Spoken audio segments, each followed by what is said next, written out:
cuenta, muchachos, vamos a dar continuidad a los temas.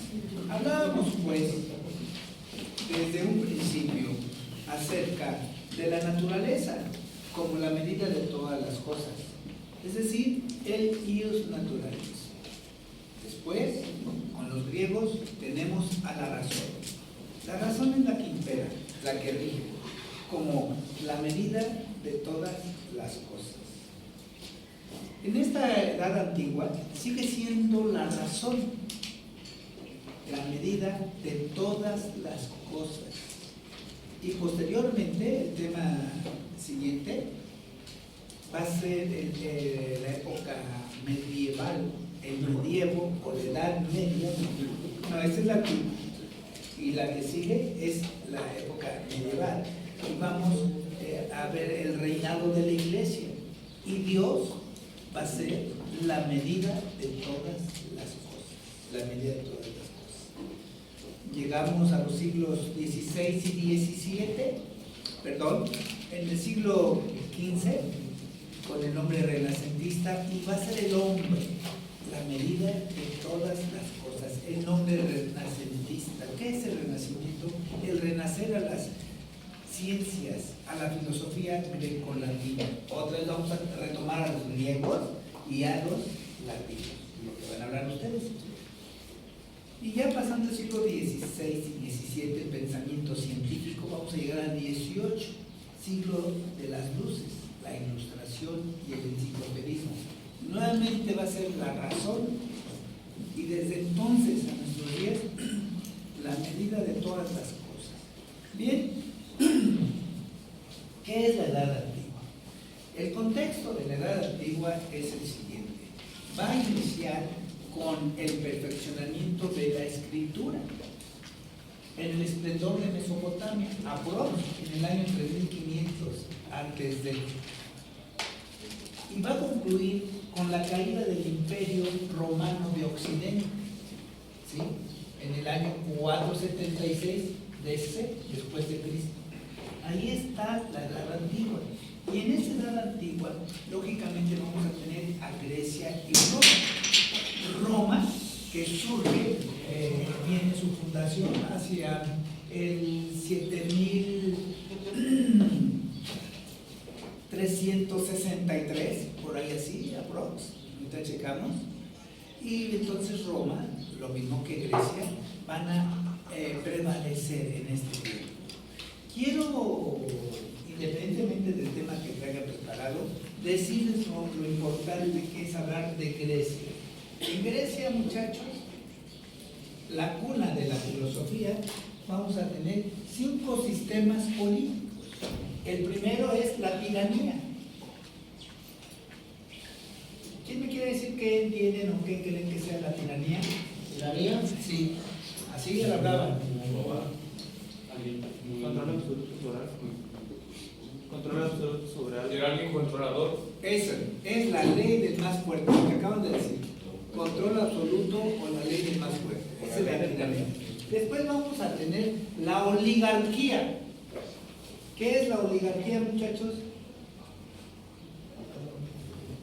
La oligarquía es lo que vivimos aquí en México, en nuestro país. El control, el dominio, la hegemonía de los hombres más poderosos, políticamente hablando. Sí, esa es la oligarquía. Las televisoras, los bancos, las empresas internacionales, los mineros, los saqueadores del país, los grandes empresarios. Esa es la oligarquía. ¿Algo sencillo? Adelante. El tema del gobierno, que el poder está en manos de unas pocas personas pertenecientes a una clase social privilegiada. Así es, esa es la oligarquía que tenemos en México. Después vamos a tener, muchachos, silencio, la plutocracia o aristocracia. Ahí les va. Lo mismo que tenemos en México. Los hombres económicamente más poderosos. Son los mismos que hablé, nada más agregaría aquí a los banqueros, los más ricos, los más poderosos, y a los políticos, expresidentes. Desde Carlos Salinas hasta el anterior, Peña Nieto, todos ellos, ¿sí?, se apropiaron de la riqueza del país. Esa es la aristocracia o la plutocracia. Ahora sí, una democracia imperfecta, pero al fin y al cabo democracia. Un gobierno del pueblo y para el pueblo. El primer intento de democracia que se da en el país es desde la historia de nuestro país, fundada la Gran Tenochtitlán en 1325, hasta hoy se da el primer intento real de democracia.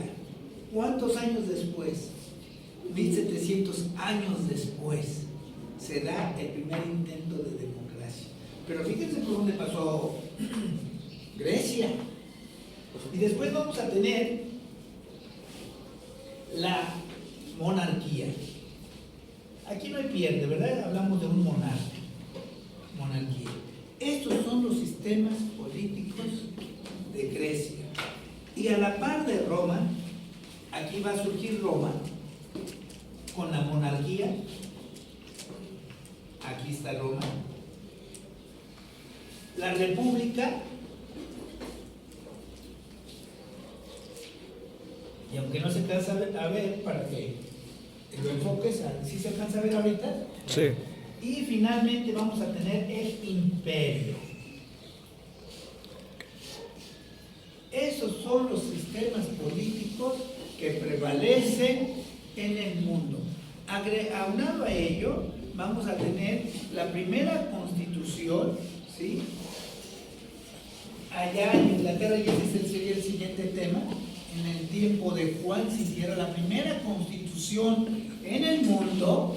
Dije, el Código Hammurabi es el primer conjunto de leyes grabados en una roca, al centro de un pueblo o una ciudad, para que nadie dudara y nadie se eximiera de que no lo leí, no lo sabía. No, y es la ley del talión, así se aplicaba, ojo por ojo, diente por diente. Si se aplicara algo similar, creo que en Oriente se aplica algo similar, y por eso no es un pueblo como Latinoamérica o como el resto del mundo. Y el mejor ejemplo de ello es Singapur, el imperio de la ley, así se le conoce. Entonces, para que anoten por favor, la primera constitución inglesa de 1215. Muchachos, y después de esto se van a desprender una serie de sistemas políticos.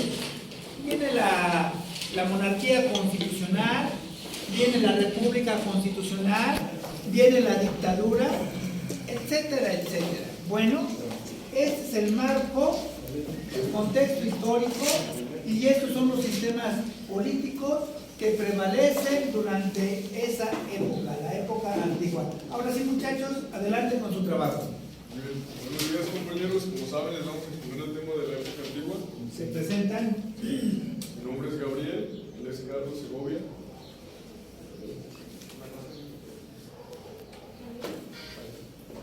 Empezamos. Contexto histórico.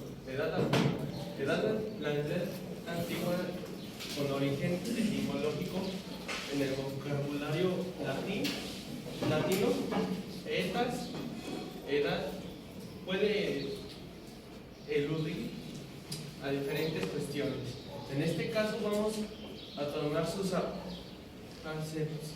excepciones como cada uno de estos periodos en los que pueden dividirse la historia humana. Lo antiguo, por su parte, es algo desarrollado mucho tiempo atrás o tiempo existente.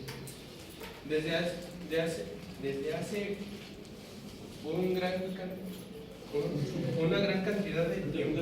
Tranquilo, Segovia, tranquilo. Yo creo que hazlo a tu manera, porque estar leyendo ahí eso te hace equivocar. Hazlo a tu manera, hijo, hazlo a tu manera. En este contexto se le denomina edad antigua al periodo que se inicia con la irrupción de las primeras civilizaciones. Bien, ahora vamos a hablar también de las primeras civilizaciones, muchachos. Estas civilizaciones, indudablemente, podemos hablar pues de las más antiguas, las civilizaciones agrícolas: China, India, Mesopotamia, a Egipto y Mesoamérica, o las culturas prehispánicas. Y también vamos a hablar de las culturas del Mediterráneo: Grecia, Roma y Fenicia, que eran los grandes navegantes. A ellos les debemos el comercio, digamos, marítimo y la fundación de puertos marítimos, puertos tan importantes de los fenicios como Tiro, Biblos y Sidón. A los griegos les debemos la filosofía, a los romanos el derecho romano, a los fenicios, entre otras cosas, claro, mucho más les debemos. A los fenicios la primera moneda acuñada, ahí se dio por primera vez, y nace el mercantilismo. ¿Qué es el mercantilismo? Pues lo que mueve al mundo, hoy se le llama globalización. Muy bien, adelante.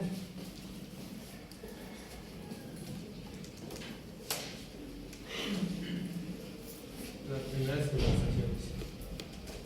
Y esa se extiende hasta la caída del Imperio Romano. Como comentaba el maestro, que fue en el año 1476. 476. Se trata, por lo tanto, de la primera edad histórica, surgida tras la finalización de la prehistoria. ¿Qué es la prehistoria? La prehistoria surge desde la aparición del hombre. Vamos a hablar del Australopithecus, del Australoafarensis, del Australoafricanus. Vamos a hablar del Homo habilis, del Homo erectus, del Homo sapiens. Todo esto en el Paleolítico. Nos vamos al Neolítico, ¿sí? O la Edad de Piedra, la piedra nueva, o el Paleolítico, la piedra antigua. La piedra nueva, la piedra pulimentada. Y después nos vamos al Mesolítico, ¿verdad? Y en el Mesolítico es cuando surgen las civilizaciones cercanas a esta época. Y aparece el Homo sapiens sapiens, allá por el 8000 en Asia, en China en específico, con el sedentarismo paulatino y la presencia de la agricultura. Adelante. Aunque existen diferentes posturas, es habitual que se vincule al comienzo de la Edad Antigua, a la interrupción de la vida urbana, las religiones surgidas, las religiones organizadas y el poder político. Bien, el poder político ya les dije cómo está organizado. Y en cuanto a la religión, todos fueron politeístas, todos. Los griegos, los romanos, los fenicios, todos. Incluso los que no aparecen aquí y tienen que ver con el norte de Europa, hablamos de los nórdicos, es decir, los vikingos, todos politeístas. Todavía no aparece el cristianismo o el monoteísmo, todavía no aparece. Bien, va a surgir, por supuesto, en el año 0, pero estamos hablando de 3500 antes de nuestra era. Y se van a dar las grandes civilizaciones, las grandes culturas allá en Egipto. No vamos a hablar de cada una de ellas, solamente que están enmarcadas y circunscritas en esta época. Y ya que hablamos de la escritura, la primera escritura es de tipo cuneiforme o pictográfica, en forma de uñas grabadas. Después va a surgir la jeroglífica en Asia, en China, ¿sí? En Egipto también, la jeroglífica. Vamos a tener la escritura latina en Roma, vamos a tener la eslava, vamos a tener la escritura la brahmani en la India, y aquí en Mesoamérica vamos a tener la escritura ideográfica, ¿sí? Eso es en cuanto a la escritura. Así es como simultáneamente en diferentes partes del mundo se da el surgimiento o el apogeo de la escritura. La forma de comunicación no solamente va a ser el lenguaje, sino que va a ser la escritura. Adelante. En la edad antigua también surgieron los impuestos Claro. y se intensificó el comercio. La invención de la escritura, por otro lado, fue otro aspecto clave en la finalización de la prehistoria y el comienzo de la historia. Esto sí lo saben, ¿verdad? Bueno, ya que estamos hablando de la escritura, ¿cuál fue ese? También lo saben. Todos mis alumnos de tercero de secundaria lo saben. ¿Cuál fue el primer libro impreso que se da en el mundo? ¿Ya lo dijeron? Claro, la Biblia. Pero estamos hablando de Gutenberg, alemán. Entonces, las versiones eran en alemán. Después se traducen a latín. Y la alemana de la latina difieren. Así es de que si quieren aproximarse un poquito más a los evangelios de los apóstoles, tendrían que leer la Biblia alemana. Y si quieren saber un poquito, les recomiendo la Biblia del Nuevo Testamento de Monseñor Strombicher. El Nuevo Testamento de Monseñor Strombicher, que dista mucho de la Biblia latina. Adelante. La escritura no solo es importante porque nos permite expresarnos artísticamente y compartir ideas o noticias con el resto del mundo, sino que también nos ayuda a dejar constancia de nuestras vivencias como especie, para que las generaciones futuras puedan acercarse a nosotros y aprender tanto de nuestros errores como de nuestros logros. Es por esto que la Edad Antigua fue la primera sobre la cual el ser humano pudo llevar a cabo una historiografía bastante precisa, basándose en los numerosos documentos que describen diversos hechos históricos, creencias y costumbres. Ahí. Esto es historiografía. Todo lo que están presentando sus compañeros, lo que acabo de hacer, es gracias a la historiografía que dejaron plasmado en pergaminos hasta que aparecieron los libros allá durante la Edad Media, ya lo dije, hacia el año 1500.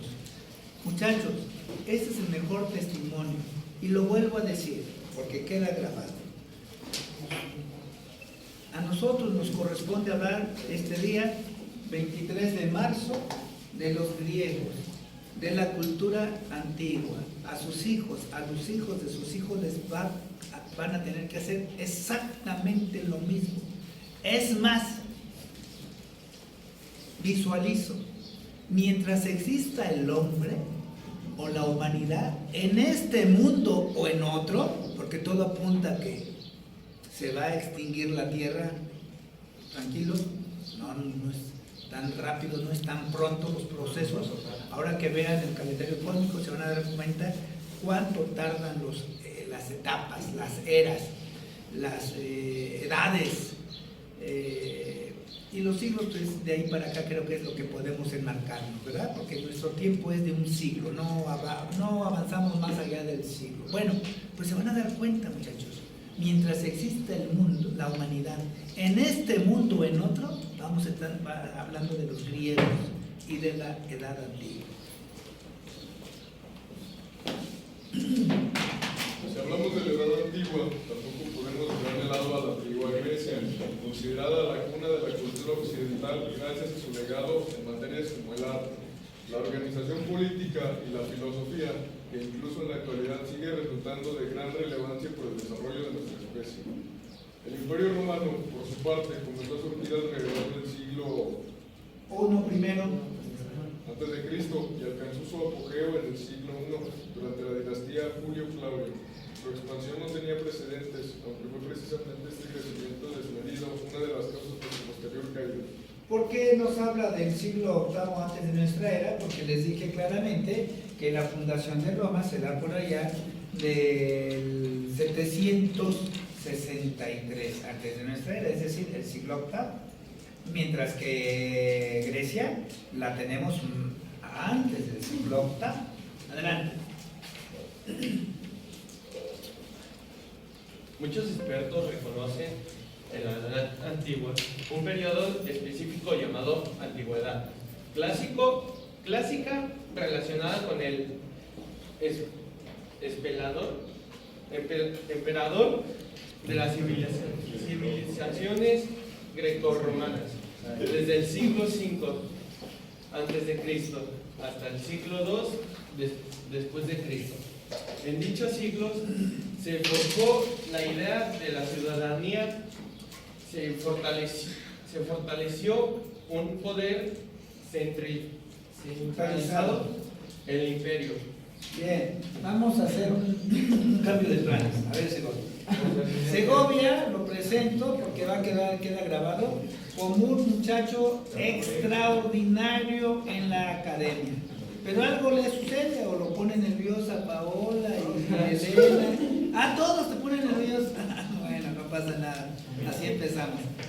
Bueno, es un muchacho extraordinario que está patinando, pero pues es natural, no pasa nada. Para eso estamos aquí. Así es de que relajado, hazlo como tú sabes hacerlo, estoy para apoyarte. Pero te voy a ayudar a interpretar, ¿sale? Bueno. Como lo dicen, muchachos, para algunos historiadores, para algunos, pero todos coinciden, que la edad antigua, lógicamente no había historia. No había historia. Si no hay escritura, todo es prehistoria. Entonces los primeros registros se van a dar con la historia. Y las diferentes naciones van a comenzar su historia en diferentes tiempos, porque no aparece la escritura al mismo tiempo que en Mesopotamia. Esta se va a difundir allá en Asia y se va a difundir en Europa y después va a pasar acá a Mesoamérica, aunque aquí nosotros teníamos también nuestra propia escritura. Sí, allá estaban los griegos, pero aquí teníamos a los mayas. Allá estaban los romanos, pero aquí teníamos a los mexicas o aztecas. Allá estaban los egipcios y aquí tenemos a los zapotecas. ¿Y por qué menciono a los egipcios y a los zapotecas? ¿Alguien quiere decir? Porque eran parecidos. ¿Por qué? Porque eran parecidos. Sí, pero ¿en qué? Ahí les va. Los griegos de los mayas en la ciencia. Los romanos de los mexicas en lo belicoso. ¿Y los egipcios y los zapotecas? Sí, ¿y qué hay en las pirámides? Ajá, y... No, ya lo dijeron. ¿Mande? Claro que sí, pero momias. ¿Qué más? ¿Qué más? Entonces, ¿las pirámides qué eran? Además de tener una cuestión astronómica, porque tiene que ver con la ubicación. Todos coinciden. ¿Mande? Sí, coinciden, sí, por eso. Pero el centro de las pirámides, o la base de las pirámides, ¿a qué se dedicaban? ¿A qué se destinaban? Sepulcro, ¿no? ¡Claro! Sepulcros sagrados, ¿para quiénes? Para los En Egipto. Para los dioses. Bueno, pero ¿de qué otra manera? ¿Quiénes gobernaban? Los emperadores. No eran reyes ni emperadores. En Egipto. Los sultanes. No, eso es en el Islam. Los faraones. Entonces eran tumbas o sistemas mortuorios sagrados que momificaban para eternizar la presencia de los faraones. Bueno, pues aquí los zapotecas hacían exactamente lo mismo. Y para no ir tan lejos, en Guanajuato también ¿qué? Claro. Ahora, ¿se dan cuenta la relación que existe con el mundo occidental y Mesoamérica, las culturas prehispánicas? Efectivamente, muchachos, eso que acabo de decir. Bien, ¿ya me he relajado, mi Segovia? Eso es todo. Adelante, adelante.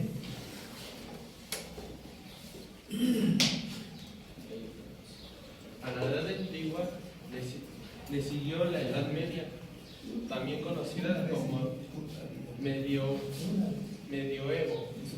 Este periodo se puso en marcha con la mencionada caída del Imperio Romano Occidental y se prolongó hasta mediados de la caída de Bizantino, o a finales, llegada de Cristóbal Colón a América en el siglo XV. Bueno, esto es de la Edad Media, pero no vamos a hablar de ello, les corresponde a Bon y a Chuy. Ahorita pasamos a la Edad Media, ¿sí? Y tiene que ver con el Imperio Bizantino. El Imperio Romano de Occidente, debido a los ataques de los bárbaros del norte, entre ellos también estaba Atila el Huno. ¿Alguien sabe quién fue Atila el Huno? Con H, el Huno. No, bueno, Atila el Huno le llamaban el azote de Dios. Búsquenlo. Y había una leyenda acerca de Atila. Sí, él tuvo un encuentro con Ajaccio por allá de casi el año 400, allá en Roma.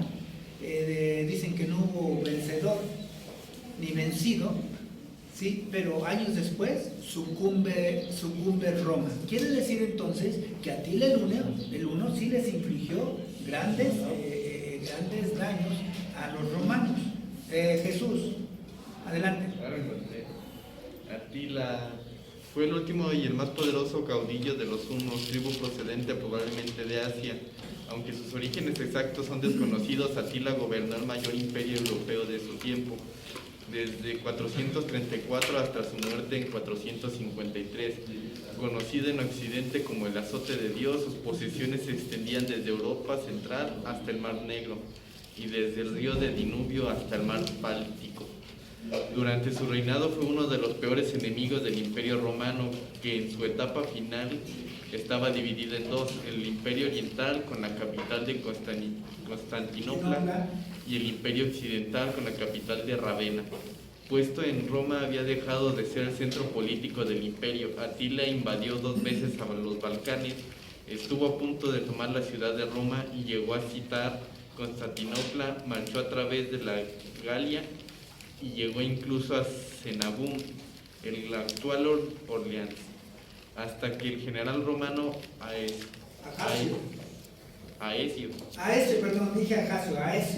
gracias. Lo obligó a retroceder en la batalla de los campos de Catalónicos en el 451 y llegó a hacer huir el emperador de Occidente Valeriano III de su capital Ravenna en el 452. Correcto. Si esto fue en el 450, entonces debilitó fuertemente a Roma. Y 20 años después sucumbe el Imperio Romano de Occidente, con Atila el Huno, el azote de Dios. Cuenta la leyenda que donde pisaba su caballo no crecía el pasto. No. Eso es porque lo querían ver como un hombre perverso, como algo sobrenatural. No, lo que sucede es que era un hombre extraordinario, un hombre, un estratega sumamente importante de las zonas esteparias allá del norte. Y eso van a ser las últimas investigaciones: Atila el Huno y Gengis Khan. Nos faltan 2, ¿verdad? Para las 19, y si no, les doy después la otra. Bien, continuamos pues.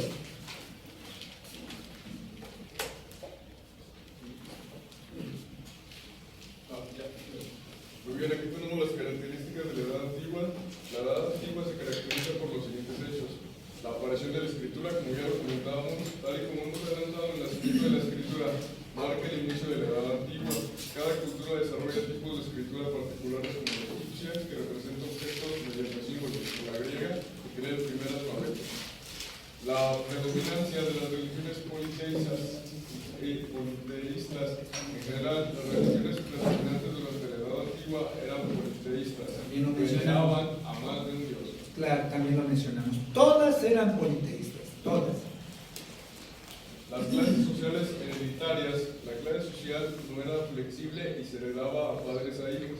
Generalmente se hacía distinción entre monarquía, aristocracia, eruditos, artesanos y esclavos. Las primeras leyes para facilitar la convivencia en las grandes poblaciones, se elaboraron leyes y de esa forma nacieron los primeros códigos que aplicaban penas a determinadas conductas. Y el primer código o conjunto de leyes que hubo en el mundo, ya les dije, fue en el 1750 más o menos, o 760, en Babilonia, con el rey Hammurabi, el código Hammurabi. Continuamos.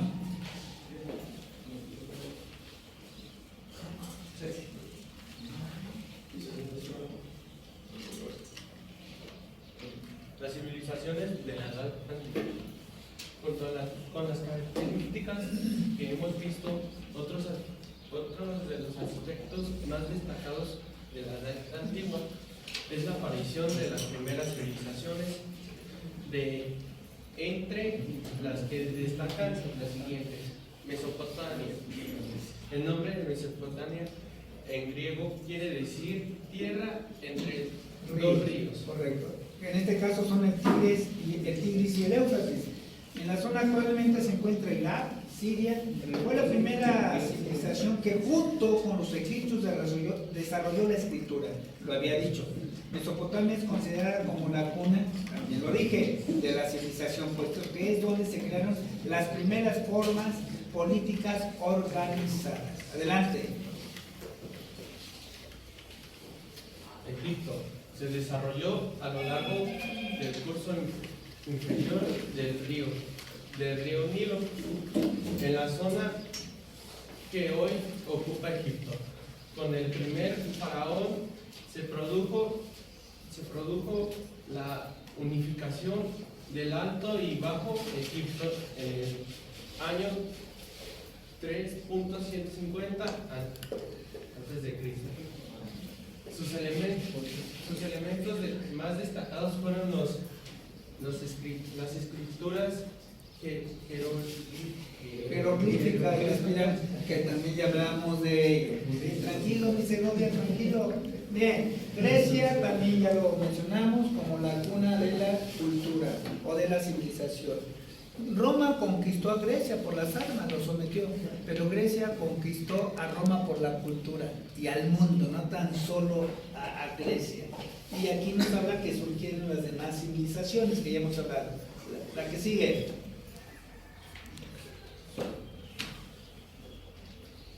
Ya hablamos de Roma, hablamos de, junto con Fenicia y Grecia, estuvieron en el Mediterráneo y se les considera como los grandes arquitectos del mundo. Construyeron a lo largo y ancho de Europa más de 70,000 kilómetros de puentes, caminos, acueductos y una ingeniería hidráulica que hasta la fecha prevalece.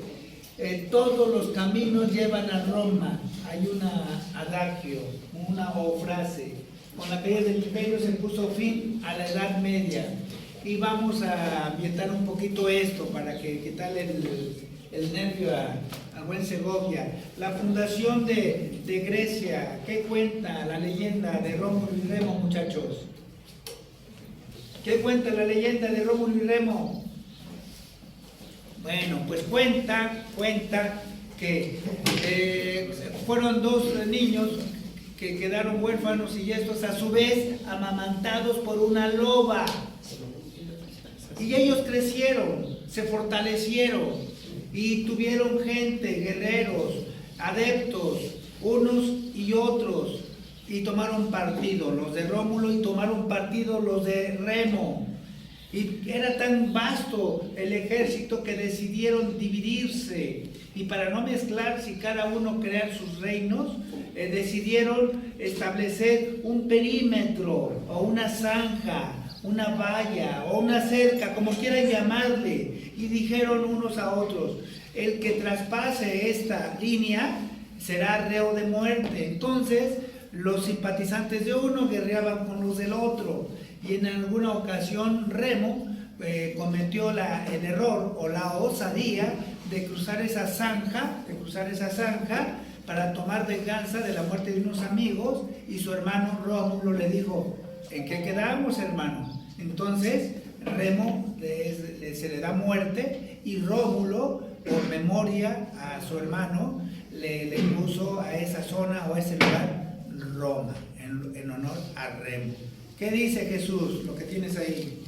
Según la leyenda romana, los hermanos gemelos Rómulo y Remo fueron los fundadores de Roma. Al final sería solo Rémulo quien la fundaría y se convirtió en su primer rey. Parte sustancia de la investigación sigue siendo escéptica frente a esta leyenda, que sitúa los orígenes de la ciudad a finales del siglo VII a.C. Los posibles bases históricas para la narración mitológica es un conjunto que permanecen confusas en debate.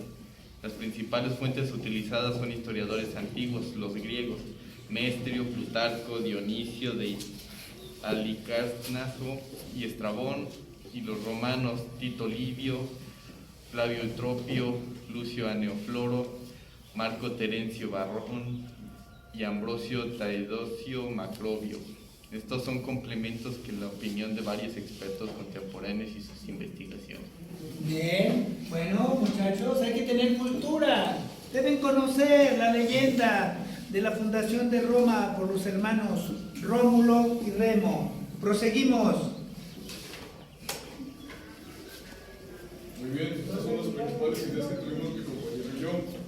La gramática de la escritura, como ya sabemos, fue algo muy importante y algo que se volvió una idea muy interesante para nosotros, por saber que se creó lo conocido, pero que ahora es muy distinto.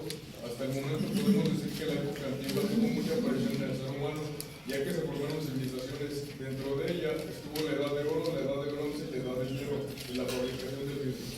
Que en realidad el vidrio se da en la India, el bronce allá en Europa, el hierro, y se le conoce como la edad de los metales. ¿Cuál fue el primer metal en descubrirse, muchachos? El cobre. El cobre. ¿El cobre? ¿Quién dijo? ¿Sí, cobre? Viene el hierro, el fierro, viene el bronce y después los demás metales preciosos que conocemos. ¿Algo más? Bien, dije voluntarios, 3 participaciones y después cierran ustedes con un comentario cada quien. ¿Quién dijo yo? Ubíquenme nada más, espero que haya quedado muy claro, ahí está. Ricardo, ¿qué periodo abarca la edad antigua? Ahí está, por si se te olvidó.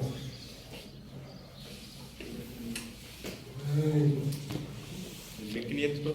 No, aquí está, aquí está. Ah, 3500 aprox. Sí, Antes de Cristo, correcto. 4700. No. 476. 476. 76, no es Segovia el único que se pone nervioso. Está bien, aquí está, muy facilita. Bien, necesitamos una reina, Romero. Aquí te tenemos al frente. Una aportación. O una pregunta, no pasa nada. Si tienes duda, aquí se la ampliamos, ¿verdad, muchachos? Si tienes dudas, aquí te las ampliamos. Adelante. Pues en la Edad Antigua fue el inicio de la escritura, Sí. sobre la religión que fue politeísta. Todas politeístas. No, eso es importante. Marca el inicio de la escritura. Y todas las religiones fueron politeístas. Con eso. Y allá atrás. ¿Sí? ¿Quién dijo yo atrás o el hijo? 1, 2, 3, el hijo. Adelante. ¿Una pregunta? Una aportación, un comentario, una idea, una pregunta, una duda.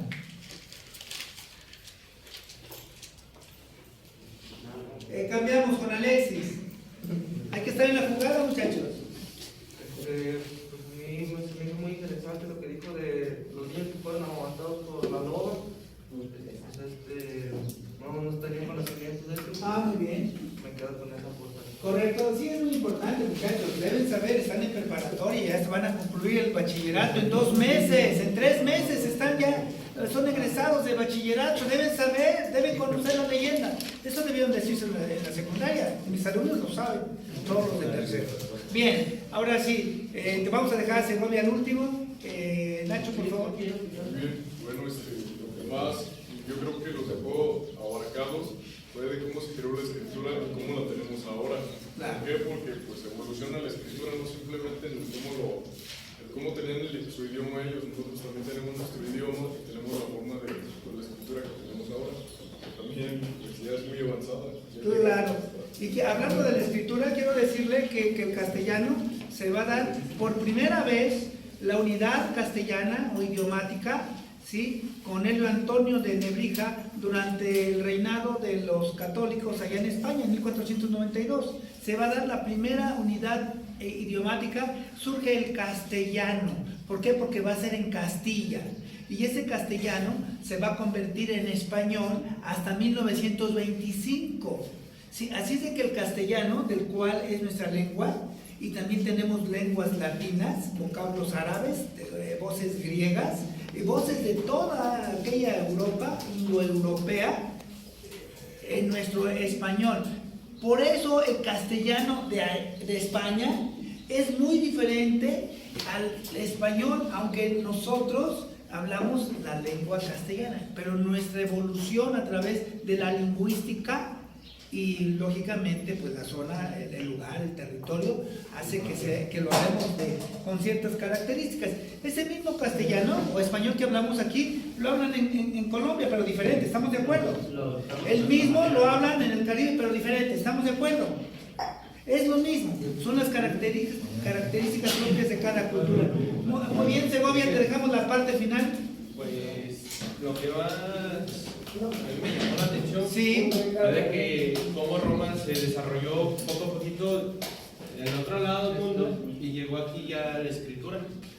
Pues bueno, es que es el origen. Es el origen. Es más, los romanos, pueblo que sometían, pueblo que conquistaban, les imponían el latín.